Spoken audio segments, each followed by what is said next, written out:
Hi welcome back to Rishka's world all in one channel. Hi friends, మీరందరూ ఎలా ఉన్నారు? బాగున్నారా? మేము ఎక్కడికి వెళ్తున్నామని చూస్తున్నారా? మేము ఇవాళ భైరవ కోనకు వెళ్తున్నాము. అది కూడా అడవిలో గుండా. నేను చిన్న పాపగా ఉన్నప్పుడు భైరవ కొండకు తీసుకెళ్ళారంట. మా అమ్మ కూడా ఫస్ట్ టైం అప్పుడే వెళ్ళిందంట. మళ్ళా ఇప్పుడు వెళ్తున్నాము.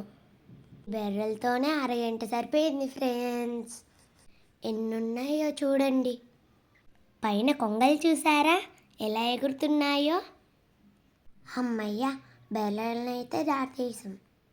ఈ భైరవ కోన ఎప్పుడు వస్తుందో అలా పోతూనే ఉన్నాం, అయినా రావట్లేదు. ఇంకెంత దూరం వెళ్ళాలో ఏమో. మా అమ్మ ఫస్ట్ టైం చూసినప్పుడు భైరవ కోన చాలా బాగుందంట. ఇప్పుడు ఎలా ఉందో చూస్తే కానీ తెలీదు. దగ్గరికి వచ్చేసినట్టున్నామే. వచ్చేసాను. భైరవ కోన అంటే ఇదేనా? అమ్మ ఈ భైరవ కోనని చూసి షాక్ అయిపోయింది. ఎందుకనుకుంటున్నారా? అమ్మ ఫస్ట్ టైం వచ్చినప్పుడు చాలా అందంగా ఉందంట. ఇప్పుడైతే అంతా ఆర్టిఫిషియల్గా చేసేసారు. ఈ కిందేమో చిన్నపిల్లలకి, ఆ పైనేమో పెద్దవాళ్ళకంట. ఆ పైన కనపడుతుందా నీళ్లు పడుతూ ఉన్నాయి? ఊరు అడివే, కానీ కింద ఏదో స్విమ్మింగ్ పూల్ ఉన్నట్టుంది. అలా కట్టకుండా న్యాచురల్గా ఉంటే అందంగా ఉండేది కదా. చూసారా కొండల మధ్యలో నుంచి నీళ్ళు వస్తున్నాయి. అంతకుముందు ఈ జలపాతం చాలా బాగుండేదంట.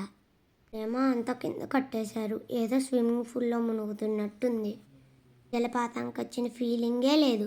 చూసారా, కొంచెమే వాటర్ ఉన్నాయి అందులో కూడా. ప్రకృతి సిద్ధంగా ఏర్పడిందే అందంగా ఉంటుంది. ఎంతో అందంగా ఉన్నదాన్ని ఆర్టిఫిషియల్ చేసేసారు. పైన నీళ్ళు పడ్డం వరకు బాగానే ఉంది, కానీ కిందే ఏం బాగాలేదు. వాటర్ కూడా అంతా పాచిపట్టి ఏదోలాగా ఉన్నాయి ఫ్రెండ్స్. అదే జలపాతం అయితే అందులో బుజ్జి బుజ్జి చేపలు కూడా ఉండేవి. ఇందులో అసలు ఏమీ లేవు, పట్టిన నీళ్ళు తప్పితే. మా అమ్మకైతే అసలు నచ్చలేదు. ఇక్కడ ఎప్పుడెప్పుడు వెళ్ళిపోదామా అనుంది. అవసరంగా వచ్చాం, టైం వేస్ట్. మీకు ఎలా అనిపించిందో కామెంట్లో తెలియచేయండి.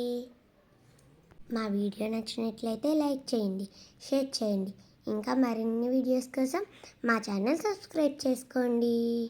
Thanks for watching. Bye friends. కోతులు చూడండి ఫ్రెండ్స్, కార్లో దొంగతనం చేయడానికి వచ్చాయి.